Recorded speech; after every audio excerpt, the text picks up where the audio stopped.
กำลังมาแล้วไปตั้งใหม่อ๋อเพิ่นไปหาพื้นอยู่นี้เฮือนนั่นไม่ตู้คำเนาะพอดีมีโอกาสผ่านมาทางนี้ก็เลยแบะมาเยี่ยมยามเล่นน้ำเพิ่นก่อนเป็นจังได๋บ่ได้ไปหาเกี่ยวข้าวบ่บ่ได้ไปบ่ได้ไปไปทางไหนแน่ช่วงนี้อันมาเห็ดกระตูบอยู่ดินอ้ายนี่อ๋อดินบาวพามีบ่เพิ่นกำลังสิเฮ็ดหยังน่ะเห็ดกระตูบมาอยู่พี่บัดนี้เนาะแม่ตู้เนาะเบิ่งขออนุญาตนี่ไมค์ก่อนเด้อใช่พี่น้องมาอยู่นี่บาทนี่อันนี้เฮือนของพี่ตู้เองบ่นี่นะแม่เนี่ยเขากี่ดีบาทนี่สร้างประเทศไปฮอดใช้แล้วบาทอยู่ดีไม่แห้งอยู่แล้วว่าอยู่ดีไม่แห้งอยู่บักไม้ก็เกือบมีขาดอยู่อ๋อบักไม้เกือบบ่ขาดบักไม้เกือบมีขาดโอเคเกือบไม่ขาดอันใหญ่แต่ว่าไม้น่ะชำได้ไม้น่ะในใหญ่ไปเลยอ่ะชำไม้ดำๆนี่ล่ะโอ้ชำไม้ดำๆนี่บ่เด้อชำไม้ดำๆนี่เพิ่นว่าชำไม้ดำๆนี่แหละถือว่าเป็นตู้เพิ่นก็ยังแข็งแรงพี่น้องเนาะยังเฮ็ดเวียกเฮ็ดงานได้อยู่ถือว่าเก่งแน่นอนเป็นตู้เนาะเด้อพอไปได้บ่เก่งก็เก่งนั้นเราเป็นตู้เนาะเก่งก็เก่งเอานี่ล่ะอายุคันว่าบ่มีหมองเจ็บบ่ปวดหยังก็เฮ็ดไปเรื่อยๆเนาะมันจะออกสีฟ้าๆอย่างก่อนนี่ฟ้าอ่อนๆเนาะสร้างมาตะปากเซ่พุ่นพี่น้องเนาะมาตะไกลดีเนาะพวกประตูเราย่างเข้ามาเลาะเบิ่งได้พี่น้องเอ้ยงามอยู่บ่ประตูมักบ่งามไม้ห้องนะบ่นี่ไม้ห้องนะบ่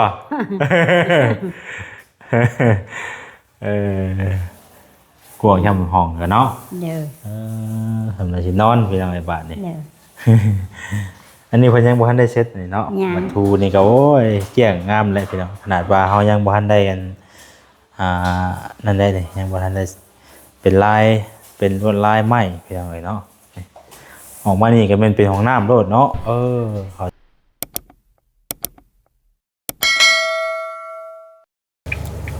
พี่น้องพอกับซองเบาแสนคือเก่าเด้อพี่น้องเด้อหลังจากที่ออกมาแต่เฮือนล่ะพี่น้องเนาะอันนี้จะเป็นดินจัดสรรคือกันบอกว่าจังไดบ่นี่พี่น้องเนาะบ่เคยมาจักเทื่อว่าจังกันนี่เขามาหามีตู้ค้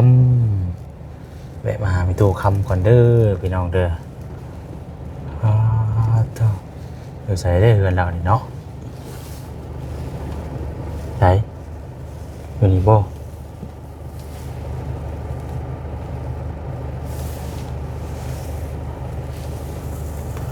อันนี้บ่เคยเป็นตัวคำ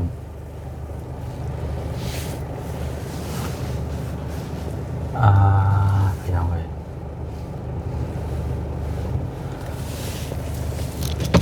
ก่อนเอาพี่น้องเลยเนาะเปิดภาพมากกะทักทายสบายดีเด้อพี่น้องเด้อสบายดีเปิดสุขสุขคนพี่น้องเลยเนาะหลังจากที่ออกมาแต่เฮือนล่ะพี่น้องเลยเนาะทางบ่แสนก็ได้พอดีว่ากายมาทางนี้แหละเนาะกายมาทางบ้านนั้นมีตู้คำเนาะบ้านมีตู้ค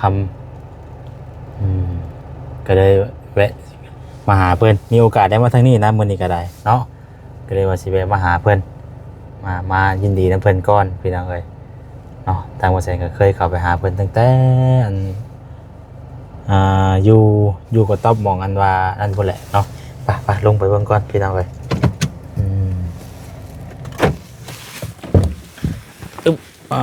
โทษมีโอกาสได้มาเยี่ยมมายามทางมีตู้ค้ำมาเนี่ยเนาะ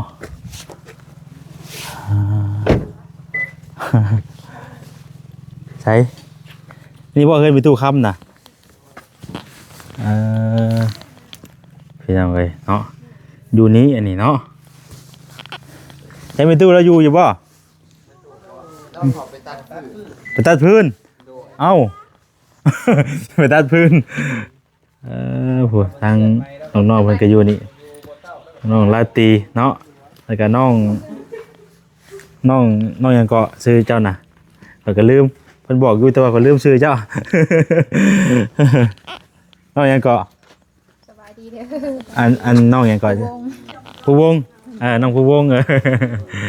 โดยสบายดี เนี่ยเพิ่นกำลังมาแล้วไปตัดไม้ อ๋อเพิ่นไปหาพื้น เขาเจ็บมือ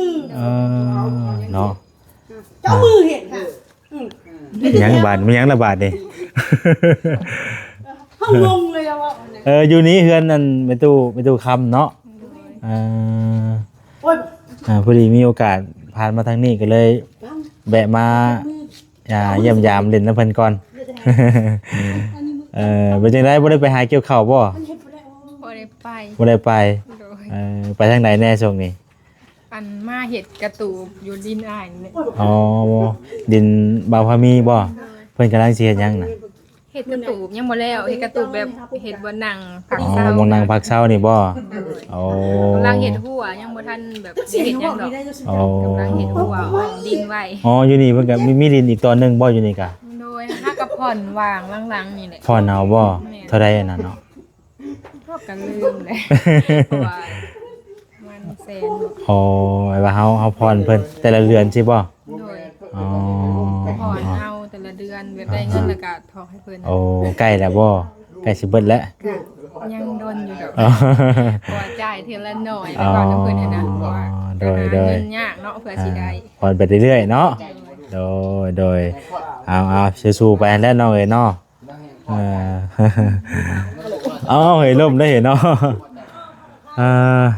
อันมื้อนั้นน่ะงานนั่นแต่งเจ้าบ่มื้อนั้นน่ะโอ้ขอโทษหลายๆว่าบ่ได้มามื้อน่ะ ทางว่ามีเพิ่นบอกอยู่แต่ว่าทางเฮากับค่าเวียกในพี่น้องเนาะก็เลยบ่ได้มาเนาะอ่า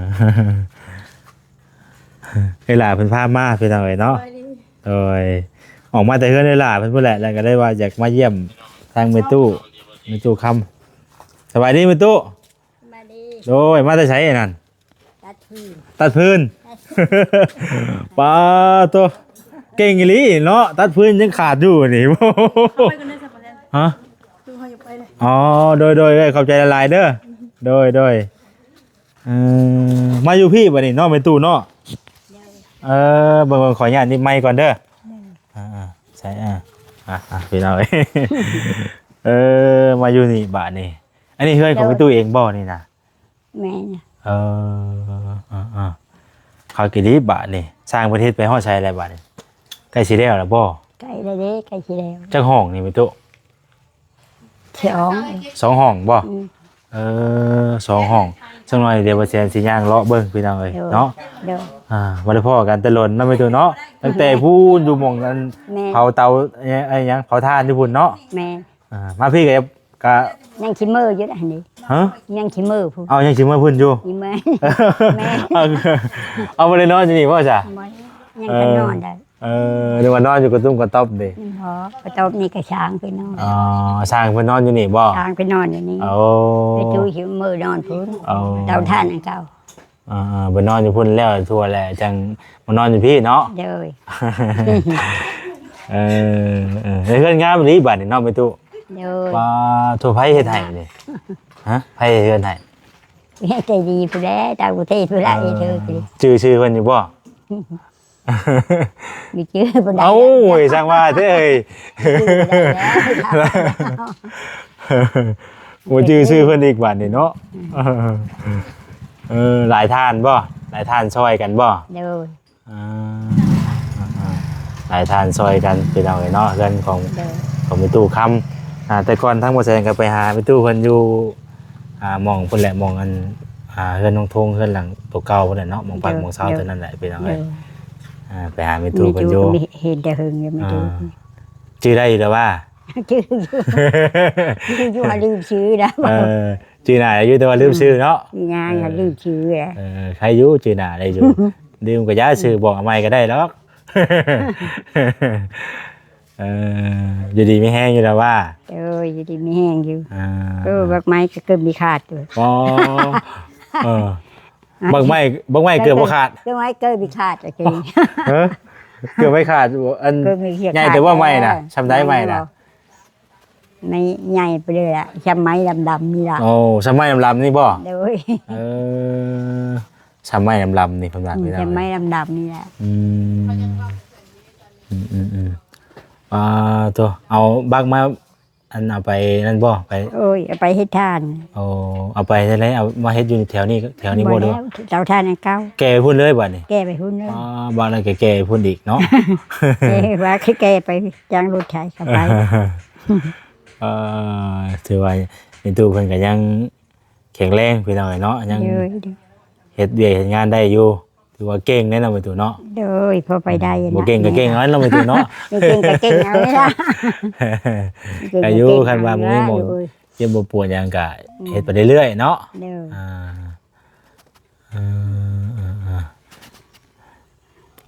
อยู่กับไผแน่ตอนนี้ ดูอันเก่านี่แหละ ทำเก่าบ่ ดูชาวเก่า ทำเก่าพี่น้องเอ้ยบ่ได้พอกันไปตู้เพิ่นจะโดนมาก็ โดย ได้เฮือนในชานใหม่ก็ยินดีนำ โดย ดีใจนำเด้อไปตู้เด้อได้เฮือนในชานใหม่ ลูกมีดูก็มุกขอบใจแล้วมีผู้ชายก็ เนาะ ดีใจได้มีดูก็ดี บ่ได้คิดว่าสิได้แบบนี้ได้เนาะคือว่าสิได้อยู่แต่กระต๊อบนั่นเนาะ ฮักแม่แล้วเราไม่ได้ปีนี้ก็ยันมันฮักอยู่ คนนี้ก็ยันฮักแล้วตบไปดิ วันนี้ผู้ใหญ่เพิ่นเฮ็ดเฮือนให้แน่นหนาถาวรเลยบัดนี้เนาะ เด้อ เป็นเฮือนดินเลยพี่น้องเอ้ย เด้อ ผู้บานบ่ต้องบานพงเยี่ยมตัวนี้เนาะ เด้อบ านก็มาเลย ก็ สร้างเพิ่นนั้นทาสีบ่นี่ แม่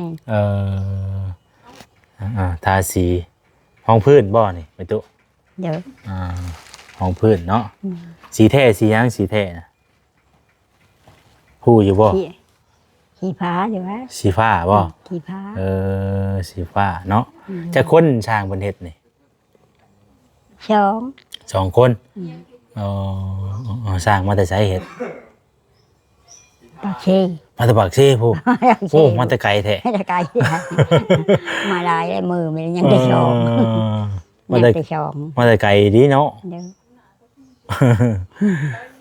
อ มาแต่ไกลดีดอกพี่น้องเอ้ยสร้างก็ได้เพิ่นก็เฮ็ดงามอยู่เนาะพี่น้องเฮ็ดละเอียดดีอยู่ เด้อ ยังเหลือแต่ทาสีกับติดบานเนาะ ติดบาน กับเก็บงานตัวนี้นี่ หัวกะโหลนี้กะโหลก็ลายงามไปดีดอกนี่ให้เลือกมาให้นี่เลือกเองบ่ ปมีได้เลย มาพอมีบ่อันนี้พี่น้องลายกะโหลเพิ่นก็เลือกมาดีดอกเนาะระวังพลาดได้ประตูมีตู้เอ้ยเนาะเดือดพอแค่บ่ แม่อย่าอยู่อย่างพลายจะย่างแต่ชื่อกระลมมานะไปใจจะชื่อกระลมโลดไหมก็ดีโอ้ยว่ะ ใกล้แล้วนี่ก็พี่น้องเนาะใกล้สิแล้วแหละนี่คือดินตอนไม้เนาะมีตู้เนาะ เด้อ ดินตอนไม้ของมีตู้กว้างซำใดนี่ดินกว้างความยาวเท่าใดความสันยาวเท่าใด แม่นไปชาวคูเช้า ตัวนั้นก็แม่นบ่น่ะ อันนั้นบอก เพิ่นไผซะตัวน่ะ ตัวนี้นะ ตัวตั้งเสาเพิ่นน่ะ เป็นเจ้าของดินอันชื่อเขาไม่เท่านี้ละ โอ้ เป็นมาชื่ออยู่พี่ โอ้เพิ่นแบ่งให้บ่นี่น่ะ เพิ่นแบ่งขายให้สิบ่สักหน่อยก็หลายคนแล้วเนาะ ได้เลยได้เฮาเลยชื่อนี่คือจะแล้วแล้วก็ลายแล้ว ไปตู้เพิ่นก็สิได้ผู้ใดไปเฮือนชาติแรกผู้ใดสิได้ย้ายมาเนาะ แม่ ก็คือสิบ่ล้นหรอกพี่น้องเนาะเบิ่งแล้วก็ครบเบิดแล้วบ่เรื่องเฮือนเรื่องชาตินี่งบนี่ครบเบิดแล้วบ่ ครบไหมล่ะวะ ครบเบิดแล้วเนาะ ครบก็ที่ยังครบไปเลยแล้วยังจริงก็ทะเล พอเบิดแล้วเนาะเครื่องอุปกรณ์เนี่ยครับลูกชายได้ไปใช้ โอ้ยลูกชายค่ะเป็นมือหาพพรน้ำปลาหรือวะ พรบ่ เด้อ พระจะแก่ใหม่ไปฮะจ้างเขาบ่ จ้างเขาเลยจ้างรถไถเขา จ้างรถกระเจ้าไปเนาะ ลูกกระเจ้าไปลูกคนอยู่เตาท่านั่นละ เป็นเผาเตาบ่ เด้อ ขายได้จากสมือนี่ขายทานกันยังขายสอบได้ไหมตัว ชอบที่ชิปคือเก่า 40 ที่ชิปคือเก่า สอบ40พี่น้องเอ้ยสอบใหญ่บ่เพิ่นตุ ชอบปูนอันนี้ สอบปูนเนาะ ชอบปูนนะ ก็40,000แต่ก่อนนะเคยขายแต่ก็มีเท่าไหร่พี่น้องเอ้ย20ได้กี่เนาะ เด้อ เท่าพี่น้องเอ้ยคือว่าเริ่มเป็นเพื่อนเป็นซ่านมาได้แถวนี้กันเนาะ เป็นไม่แล้ว เป็นบ้านเนี่ย เออหลายมื้อหลายวันเติบแหละบ่ได้มาเยี่ยมไปตู้เพิ่นพี่น้องเอ้ยมากับพ่อได้ยินข่าวดีสิก็ดีใจนำอยู่เนาะ ได้ยินข่าวอยู่บ่ไม่ถูก ฮะ ได้ยินข่าวดีอยู่บ่ไม่ถูก อ่า อ้าว ได้ยินอยู่ไม่ตู้เอ้ยได้ฮู้เห็นอยู่หลายคนเพิ่นเข้ามา เด้อ ว่าโอ้ไม่ตู้เพิ่นได้เฮือนได้ซ่านว่าซั่นนะแต่ว่ายังบ่มีโอกาสมาหา เด้อ คือมามื้อนี้ก็บ่มีหยังได้ไม่ตู้เอ้ย เด้อ มีโอกาสกายมาทางนี้ก็เลยแวะมาเล่นน้ำ เด้อ แวะมาเล่นน้ำ มีเพราะกะลงใหญ่อยู่ลูกเอ้ย เขาน้ำจำปาได้จะเป็นยังไงเสมอนี่ เขานำแชมปากะแจ้งแต่ลูกช้อยอันปองนั้นกะ อื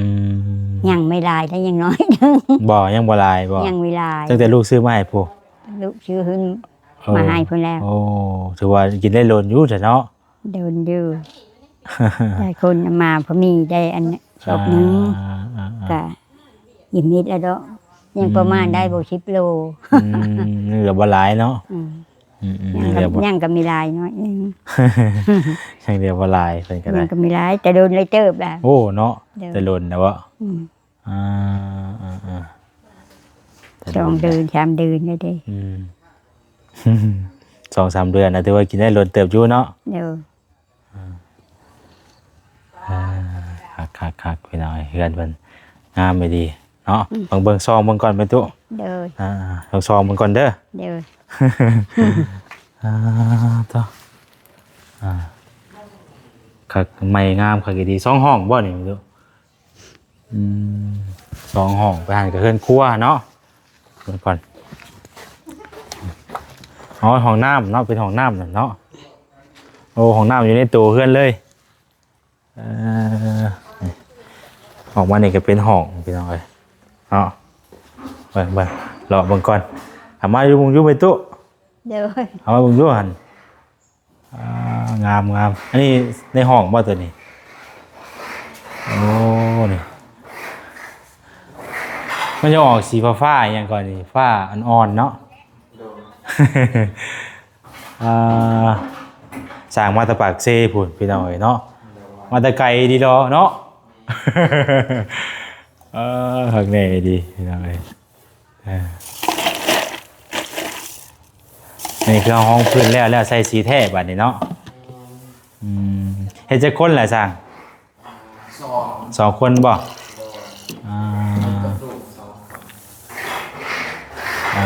ให้กับลูกบ่ให้กับลูกบ่ให้ลุงให้กับลุง เรียกว่าให้กับลูก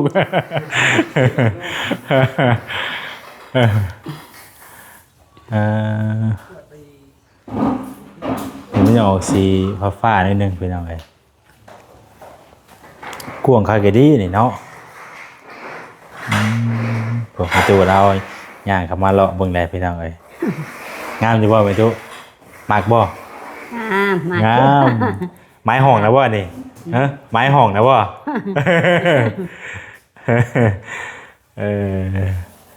กวงย่ำห้องกันเนาะ เดี๋ยว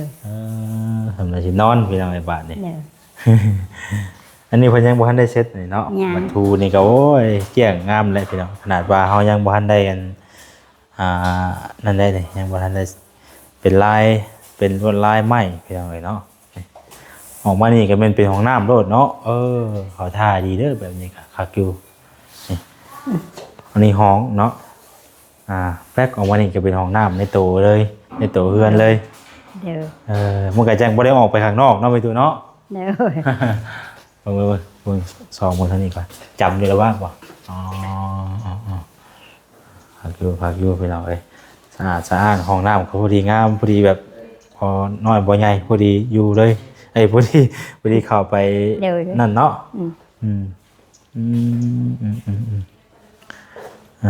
นี่ประมาณนี้แหละพี่น้องเอ้ย ชวนพักเพิ่นนั่นน่ะกะเนาะครับเอาวันนี้มีแต่นั่นแหละเด้อไปตูเด้อ เด้อ ทางลูกก็สิได้ไปเวียกไปงานต่อพี่น้องเอ้ยเบิ่งไปเอาแนวมาต้อนก่อน เด้อ เพิ่นเอาแนวมาต้อนไปตู้เพิ่นก่อนบ่ได้ให้เพิ่นกินเนาะนี่ก็เครื่องบ่งนอนสร้างอันนี้เนาะ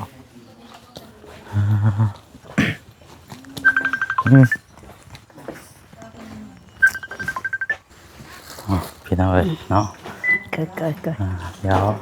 เอาของต้อนให้ไปตู้กันก่อนเนาะไปตู้อันนี้ไข่เด้อ เด้อ ซื้อไข่มาให้พี่น้องเลยซื้อไข่มาแต้มแดงพอได้ทางไปตู้เพิ่นพอได้กินเนาะ เด้อ อะไรก็เอาเงินให้ทำทางไปตู้เด้อ เด้อขอบใจหลายๆเด้อ ได้มาเป็นหยังเนาะ ทางผู้ใหญ่ใจดีก็ดีทางลูกขอบใจหลายๆเด้อที่ก็ได้ใครยังมีไปเห็นเด้อใจคือตลอดปลอดภัยเด้อคุณลูกน้ำด่างเฮ้ยมีแห้งเด้อนำโรย ได้ เด้อ ได้ถูกดีใจนำเด้อไปตู้เด้อ บ่ได้มื้อหน้ามื้อไหนถ้ามีโอกาสก็สิมา ช่วยแม่ เยี่ยมใหม่เด้อ เด้อ ได้โอกาสหน้าวันไหน เด้อ สามารถได้มาทางนี้เนาะสิแวะมาเล่นน้ำไม้ เด้อ ดีใจน้ำพี่น้องเอ้ยเนาะ เด้อ ไปซะเดี๋ยวว่าจะอันไปเวียกต่อก่อนเนาะ เด้อ พี่น้องเอ้ยบอกว่าจะไปตัดไม้ต่ออีกว่าจะไปตัดไม้ต่ออีก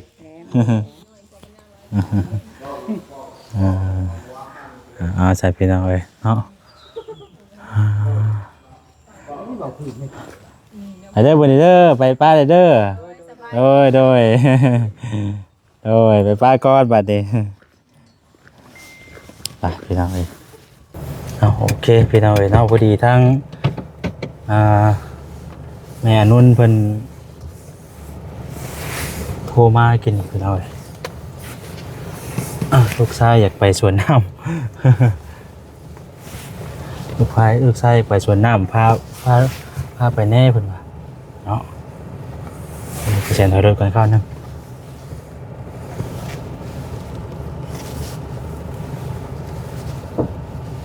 เพราะว่ามันบ่มีหม่องเดียวรถพี่น้องเอาสำหรับที่นี่ก็สิได้ขอตัวก่อนเด้อพี่น้องเด้อเนาะผิดพลาดประการใดก็ขอโทษขออภัยมีโอกาสได้แวะมาเล่นน้ำไม่ตู้คำเนาะไม่ตู้คำนี่แหละเมื่อก่อนกับ FC หลายทานเพิ่นอยากให้บ่แซนเขามาหาไม่ตู้เพิ่นน่ะนะเนาะแต่ว่าเฮาก็บ่ได้มาพี่น้องเนาะ ขอโทษขออภัยนำหลายๆเด้อพี่น้องเด้อกะเฮาบ่มีหยังสินะพี่น้องครับก็บ่ได้มีงบมีหยังนำเพิ่นหรอกแต่ว่ามาเยี่ยมมายามเพิ่นสินะเนาะก็ดีใจนำไม่ตู้เพิ่นที่ว่ามีโอกาสถือว่ามีทางผู้รักผู้ใหญ่เพิ่นซอยเนาะในเรื่องซ่านนี่แหละพี่น้องเอ้ยเอาขอตัวลำลาไปก่อนอยู่ดีมีแฮงเบิดสุขุสุคนเด้อพี่น้องเด้อเนาะผิดพลาดประการใดก็ขอโทษขออภัยบ่ผิดบ่ถูกแต่ว่าแซ่นก็ได้เนาะเอาขอลาไปก่อนสบายดีนะพี่น้องเนาะ